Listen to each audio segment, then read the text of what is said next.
Jay here, Full-Time Devils. This is the Newcastle preview. We've just had a watch along, not with myself, but with Angelina, with Ant Crolla, and with Shane, the United man, if we get that right. Yes, indeed. So we thought we'd just do a quick preview of the Newcastle game because it's only days away, and we've also got to get our Christmas shopping in between. So we're going to do it. Yeah. We're going to do it quickly.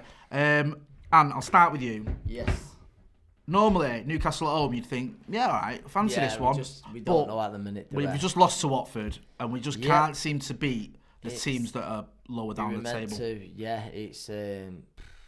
It's Bruce's back, isn't it? Good point, yeah.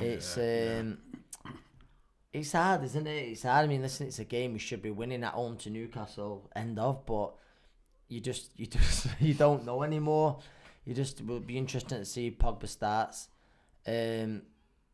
We've just got to be so much better. We've got to be so much better, and we shouldn't be going into this game thinking, having this uncertainty. We should be going into this game confident, but being realistic, we're not. Do you think teams are maybe watching us against low teams? Because everyone just seems to follow the same blueprint. Blueprint against United. You think, you know what, if we just set up here with two banks of four or a bank of four and a bank of five and one strike, and we just sit back and invite a bit of pressure on United, they can't break us down and we can catch them out. I do think that, but we was outplayed in a number of areas, against Watford, let's be honest.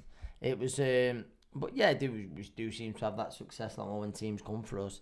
But it's hard. It's hard, mate. I feel your pain. I feel it. Shane, Ant's mentioned there that Paul Pogba comes back, and that's a massive advantage. But do you think Ole perhaps needs to mix it up a bit? Because tactically, we do seem to be stuck with his two holding midfielders, no matter who we're playing. It's McTominay and Fred. Do you think that we need to mix it up tactically, or is it motivation? What is it? What is the issue here with United and these so-called lesser teams? Like you said, so-called. I think where we end up falling short is we're in a rut where it's a mental thing. Where, for example, we raised the game for the likes of Tottenham, City, the first game of the season against Chelsea, 4-0. It's more one of those things where I didn't mean that. It's more where we're, if you like, the inconsistencies of performances and understanding. Okay, so we're going to get a 7 out of 10, say for example, from Fred, or we're going to get a 6 out of 10 from McTominay. We don't know what we're getting from week to week. So from that, you've got to look at playing your most consistent players. Albeit Pogba is up and down, but he's between sort of 6 and a 10. Yeah. Do you know what I mean? Where you'll get, say, for example, a Fred, he'll drop between a 6 and a 4. It's the inconsistencies of those players' thresholds, if you like. We don't know what we're going to get from week to week. So for me, playing the two holding midfielders as well, you don't need to. You don't need to, especially when you know we're going to get 11 men sitting behind the ball, like today, and they get 2 lucky goals and just sit behind us. So unfortunately, that keeps happening, and like you said, there's a blueprint on how to beat United. If you come out against us, we'll catch you on a counter-attack. But yeah, with the lesser teams, it's just they know how to play against us. We've all mentioned him. He's more than likely going to start, and we saw it against. To be fair, we saw against Watford the difference he made. Is this about just getting Paul Pogba involved as much as possible? Do you think that is the key, or do you think we need to be better than just relying on one player? No, we can't just rely on one player. We can't just rely on one player. I mean, it is a big plus having him back. He was one of the very few positives against Watford. But listen, it's not just about having Pogba back. There's bigger problems than that. It's and we got to start putting it right. We've got to start putting it right, or it's going to be a painful season. Painful season. With painful season comes at Manchester United changes. Yeah. We know that. Yeah. This board is very trigger happy, and we've seen it with Ole. It's boom or bust, in it. 1 minute, we're beating City and everyone loves it. Ole's at the wheel. We back him. Yeah. But since we beat City, we beat Colchester in the cup, so let's not really go into that. But we've lost to Watford. We've drawn with Everton at home. I mean, was that after before City won it? Villa was the City. But Ole went into the City and Spurs game, didn't he? Yes. Under all his pressure, course. massive pressure, and everyone was saying he's 2 games away from getting a sack. Now he won those 2 games, but I almost feel like we're back to square one a little bit because if we lose at home on Boxing Day, is Ole under serious pressure to Newcastle? He will be, yeah. And I think I said at the time once Poch left Tottenham, it was every time we have a bad result or a bad run of games, it was always going to be no good. for the club, because it's just going to get linked with no good for Ole. But it's man, I'm just gutted. I'm gutted here, but it's like, I just think, listen, we've got to get it round there. I think we've got to have that attitude. We back that man till he's no longer our manager. And I think let's just forget about, I hate hearing the Ole out thing. Do you know what I mean? He loves that club. Yeah. He loves that club more than anything. And if you want someone to succeed, it is him. But obviously things that I've got to improve. Oh man, I'm gutted. So yeah, but I can't see. He's under pressure. I can't see us. You see where we started seeing the Ole out shouts after the game, like you said, that's terrible. You don't need anything like that. It tends to be more social media though, doesn't it? Yeah. Rather than we've been at the games, and we all go to the games, and I stand near the tunnel, so do you sometimes, and it's like he gets a round of applause. He's had a round of applause after a crap result. I heard it for the first time last week. Someone, and to be fair, he got pelted. No one, do you know what I mean? In the ground? No one was just, everyone was just, we don't want to hear that. Mate. We don't want to hear that. I mean, there's other people that should be held culpable for where United are, other than Ole Gunnar Solskjaer. I think we've had a circus upstairs since Fergie retired. It's been a long time. But I think, you see, when Fergie was there, obviously those people, apart from maybe Woodward, was in place already. Yeah. Obviously, the fact that we lost David Gill and Alex, that's made a huge impact. But I think Woodward, like you said, that he's not being held sort of accountable for what is going on, because, for example, now I know there was an opportunity to sign Paulo Dybala. Now he always wanted to stay at Juventus. However, there was an opportunity to go and get him and place him next to Pogba. So for me, as much as I'm someone that once you're saying, look, I'm off, I'm very much, there's no one player bigger than Man United. However, I think Pogba was sold the plan of we want to rebuild.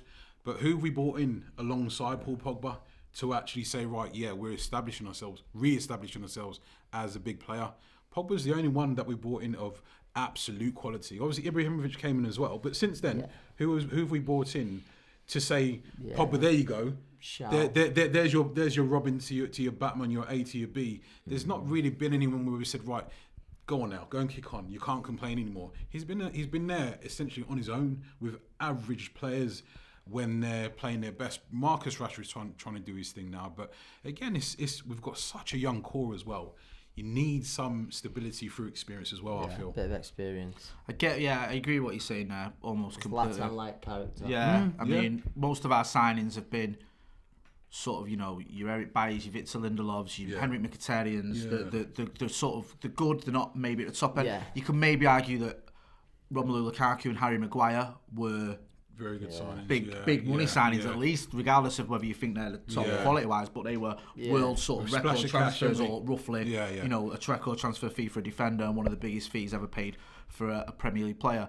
We'll move on to, I know this is putting you on the spot a bit because we're just sort of doing this a little bit off the cuff, but predicted 11s for the Newcastle game. I'll start with you, Ant.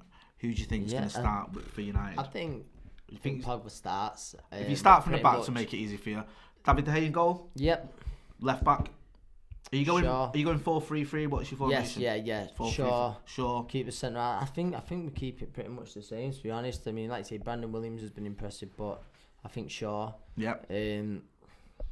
Remember Saxton, and it's sort of in the middle where Are you having Lindelof and Maguire still? Or yes, no. In the back five stays the same. Yes, sorry. But it's in the middle where it changes up a little bit. I think with Pogba back, and now it's there. Where's the, I don't know, does Fred stay there, or do you know what I mean? We want McTominay in that side, don't we? It's I don't think the starting 11 changes much from Watford, to be honest. Do you think Pogba comes in for Jesse and that's it? Yeah, probably. Yeah. I think that's it. I think that's it. That's the only change, really. I think that makes sense. Shane, your starting 11, you going with that or slightly different? I'll change it a little bit, formation-wise. This is predicted, by the way, not what you... Yeah. Because everyone gets you get comments, been why are you picking us young again? Yeah. No, this is what we think is going to happen. I'd change formation very, very slightly. Like we were saying about the two holding midfielders. Yeah. Back four, you keep that the same. As much as I've been harping on about Lindelof. Yeah. Your centre-back partnership. You can't you've change. you can't really mess with that unless it's injury. Yeah. So I'd keep the same back five. Obviously, De Gea in goal. But I'd be more inclined, because of Fred's athleticism, to sit him in front of the defence, because he can get about. He can do the lateral movement a bit more. And then, but him as a sole sort of defensive midfielder. And then I'd just play Pogba and McTominay a little bit further forward. We don't have to we're showing these teams too much respect. In terms of, what they're going to do to us defensively. For me, we'll go and score one more goal than them, and that's good enough for me. Is your front three the same then? Is it James? Yeah, for me, Marcus and Martial? Yeah, for me, I'd still keep the front three in place. For me, you've got to keep bringing Greenwood in off the bench, because you don't want to put too much pressure on him just yet. So just hold fire on that. There's no real mega hurry.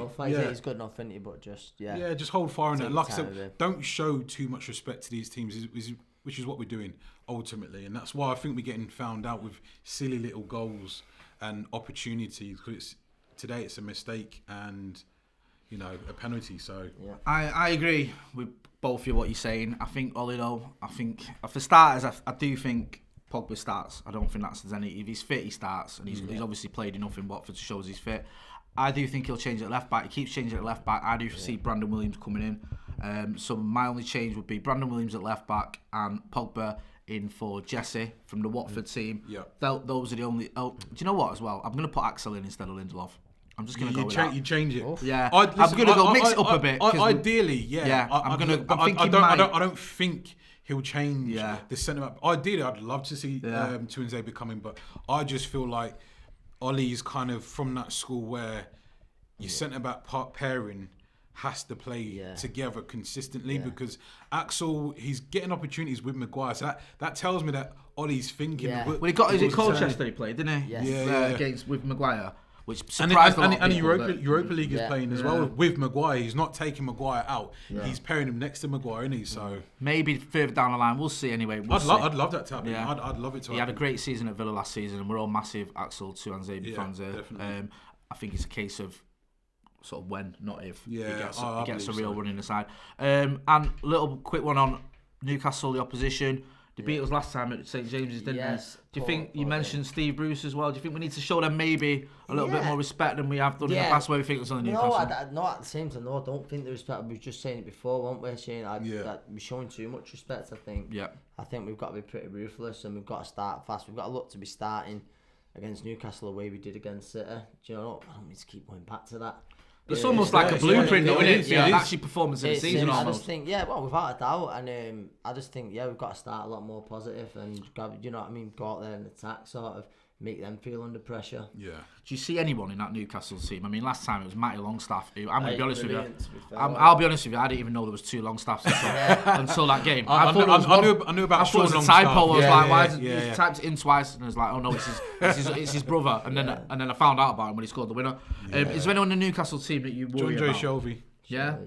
That's probably the only individual that can, you know, he likes to leave his foot in. That's what he does, and he's got very good vision to go with his passing. So, but no, this is what I mean by showing too much respect. We don't have to look at the teams like Watford today.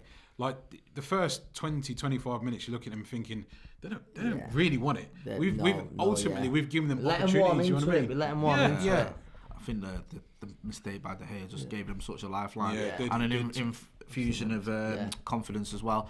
No, I'm with you guys. I mean, if you look at Newcastle, they're doing quite well. A lot of their goals have come from defenders. I think they've got 9 goals or something from the defenders. You can't like that. I know Almiron broke his duck the other day. He got a goal. Joe Linton even, I think, has got 1 goal since he signed. Didn't make much sense, that signing to me. 7 goals for Hoffenheim.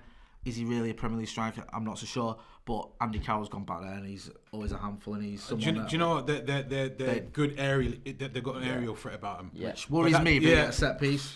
Yeah. Because if you think Andy Carroll all over De Gea, and then them centre backs getting involved as well, and Joe Linton, he's a big lad as well. Yeah, he's a big lad. Like I said, they've got the aerial threat, but for me, don't show them too much respect. We don't need to. We've got the offensive players. with Pogba being available now, I don't think we need to go into games now thinking, oh, we have to be on the defensive. We can play. When Pogba came on against Watford, he showed that, you know, the linking up the plays, the 1-2s, his thought process and his speed of thought is what we need in that team now to try and, you know, get us opportunities and create opportunities for our strikers. You know what's quite telling as well, you know, we're talking about Paul Pogba, and no disrespect to him, but you know, you're singling out a midfield of John Joe Shelby. Now that's like night and day. Yeah, really. it is. You know what I mean? Come on. It is. You know, it is, definitely. I mean, that says it all to me. Quickly before we end, score predictions. I'll start with you, man. There you be confident enough to predict a win. I predict a win. No, I do predict a win. It's not with massive confidence, certainly after the Watford game, but I think we win. We can't keep a clean sheet at the minute. 2-1. We win 2-1. Probably have a few rocky moments as well later on. Shane? I'll go 3-1. I think we need to score goals, man. And but I'm not showing too much respect. We need to score first, I think. Yeah, that's for sure. I'm gonna go with. Don't. I'm gonna go with 2-2. Right. This is predicted. This is predicted. Joking. Mate, like, you're joking. Do you know what? I said. I said against Rochdale. You did. Rochdale will take penalties. Man, I was getting death threats and all sorts of people going, "You're off your head." What you know? You can't win. I don't want us to draw. I want us to beat everyone. Do you know what you said on the way up as well about Watford? You goes, you don't like today. No, I didn't. I said I know it sounds crackers. I said I'd rather play City because I think we'll turn up for City. Turn up, and we didn't turn up for Watford, and I'm worried that we might not turn up to the level we need to against Newcastle. I hope you guys are right and it's a win, but I'm just predicting a draw, and you know I'm wrong more than I'm right. I'll tell you what, if Pogba starts, we win. Big comment, yeah. That's a good point, actually. You can see Pogba having a... When I say he's got a point to prove, I don't think he's got a point to prove in terms of, like, anyone doubts whether Paul Pogba's good enough. I think, because he's been out for so long, he might just be like, you know what, I'm going to show you... let me show you something. A little reminder for everyone what they've been missing. Definitely. And as we mentioned earlier, he's got enough quality to sort of cause anyone problems, especially at Newcastle, no disrespect to them. Guys, you can catch Shane on... The United Man on YouTube. Yeah, go and check out his videos. He does a lot of good stuff. Always, you know, worth checking out. And Alan, what are you doing with yourself now? You've retired from punching people. Busy coaching. Working with school, you know, a few of the schools, so the kids who are at risk of exclusion. That's very rewarding. And a bits of puncher on TV, radio. That there, Sky Sports. And about to enjoy the Christmas season a little bit more. So, and hopefully just watch the boys turn it around. Thanks for coming in today, as well. He's been suffering, mate. He's been suffering. I am he has been. He's been a bit delicate, but he's soldiered on as you expect from a ex-world champion. It is probably our last video before Christmas. So do have a good Christmas, and we'll have the live watch along for the Newcastle game. We'll have the fan cams. We'll have the phone-in reaction as well. We'll have all that good stuff. So do keep it tuned to Full Time Devils. Don't forget to subscribe. Thanks for watching.